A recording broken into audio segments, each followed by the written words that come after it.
Halo. Halo. Baik, kelompok kami akan menjelaskan tentang data AS Capital. Namun, sebelum kami menjelaskan, kami ingin memperkenalkan nama kami masing-masing. Saya sendiri Stefanus Kurniawan Derosari dengan NIM 235314216. Perkenalkan, nama lengkap saya Nasris Datus Billy dengan NIM 235314181. Perkenalkan, nama lengkap saya Gavistrano Renovusai dengan NIM 235314188. Baik, sekian perkenalan dari kami. Berikut kami akan tampilkan PowerPoint dari data AS Capital.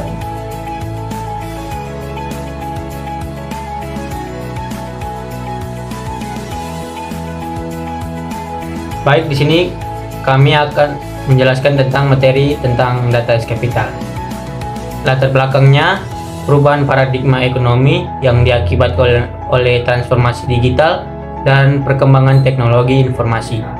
Beberapa faktor utama yang membentuk latar belakang konsep ini melibatkan evolusi model bisnis, perkembangan teknologi, dan perubahan dalam cara kita menghasilkan dan menggunakan data. Berikut adalah ada beberapa aspek latar belakang dari konsep data AS Capital. Yang pertama, perkembangan teknologi informasi. Yang kedua, transformasi digital dalam bisnis. Yang ketiga, ekonomi berbasis pengetahuan. Yang keempat, globalisasi dan interkoneksi. Yang kelima, pentingnya analisis data dan keputusan berbasis data. Jadi beberapa faktor ini kelompok kami mengambil tentang latar belakang dari globalisasi dan interkoneksi. Latar belakang dari globalisasi dan interkoneksi adalah perubahan ekonomi, teknologi, dan sosial yang telah terjadi sepanjang sejarah, khususnya pada abad ke-20 dan ke-21. Beberapa faktor kunci yang membentuk latar belakang globalisasi dan interkoneksi adalah faktor yang pertama, revolusi teknologi. Revolusi teknologi adalah perkembangan teknologi, terutama dalam bidang transportasi dan komunikasi. Telah menghapuskan jarak dan waktu. Penemuan seperti pesawat terbang, kapal kontainer, dan internet telah membuka pintu bagi perdagangan dan pertukaran informasi yang lebih cepat dan lebih efisien. Faktor yang kedua, peningkatan komunikasi. Peningkatan komunikasi adalah revolusi di bidang komunikasi seperti telepon, internet, dan media sosial. Memungkinkan individu dan organisasi berkomunikasi dengan mudah di seluruh dunia. Hal ini memfasilitasi kolaborasi bisnis, pertukaran budaya, dan pertukaran informasi global. Baik, pada faktor yang ketiga, yakni pembukaan pasar, di mana banyak negara telah membuka pintu mereka bagi perdagangan internasional dan investasi asing, menciptakan pasar global yang lebih terintegrasi. Kebijakan perdagangan bebas dan persetujuan perdagangan regional telah memfasilitasi pertukaran barang dan jasa antar negara. Faktor yang keempat yakni peningkatan transportasi, di mana perbaikan dalam transportasi termasuk jaringan jalan raya, pelabuhan, dan jalur kereta api telah mempermudah pergerakan barang dan orang di seluruh dunia. Ini telah mengurangi biaya logistik dan mempercepat aliran barang melintasi batas negara.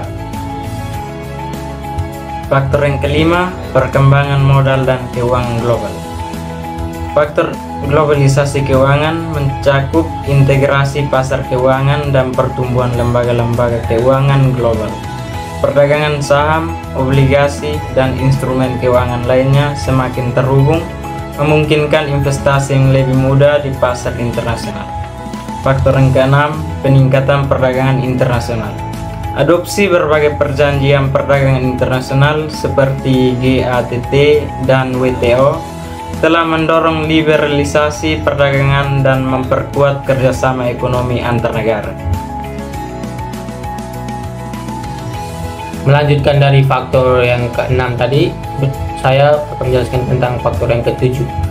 Faktor yang ketujuh adalah migrasi tenaga kerja. Migrasi tenaga kerja adalah peningkatan mobilitas tenaga kerja telah mengarah pada migrasi internasional yang lebih besar.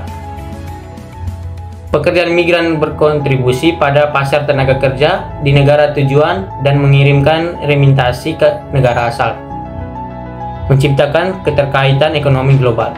Faktor yang kedelapan, perubahan dalam strategis bisnis. Perubahan dalam strategi bisnis adalah perusahaan global lebih cenderung mengadopsi strategi bisnis yang melibatkan rantai pasokan global, produksi yang tersebar di berbagai lokasi, dan pemasaran produk secara internasional. Baik, berdasarkan ke-8 latar belakang yang telah dijelaskan di awal, latar belakang tersebut menggambarkan transformasi yang kompleks yang membawa dampak positif dan negatif. Berdasarkan latar belakang globalisasi dan interkoneksi yang telah dijelaskan, berikut beberapa alasan mengapa kelompok kami mendukung atau menentang konsep data as capital. Berikut adalah dukungan terhadap data as capital. Yang pertama, pertumbuhan ekonomi, di mana konsep data as capital dapat dilihat sebagai pendorong pertumbuhan ekonomi karena memungkinkan perusahaan untuk mengoptimalkan penggunaan data dalam pengambilan keputusan, inovasi, dan efisiensi operasional. Yang kedua, investasi dalam teknologi dan inovasi, di mana memandang data sebagai modal dapat mendorong investasi dalam teknologi pengolahan data dan kecerdasan buatan. Ini dapat menghasilkan kemajuan teknologi dan inovasi yang memberikan manfaat bagi perkembangan masyarakat dan bisnis. Berikut alasan kelompok kami menentang data as capital. Yang pertama, ketidaksetaraan dan kesenjangan ekonomi.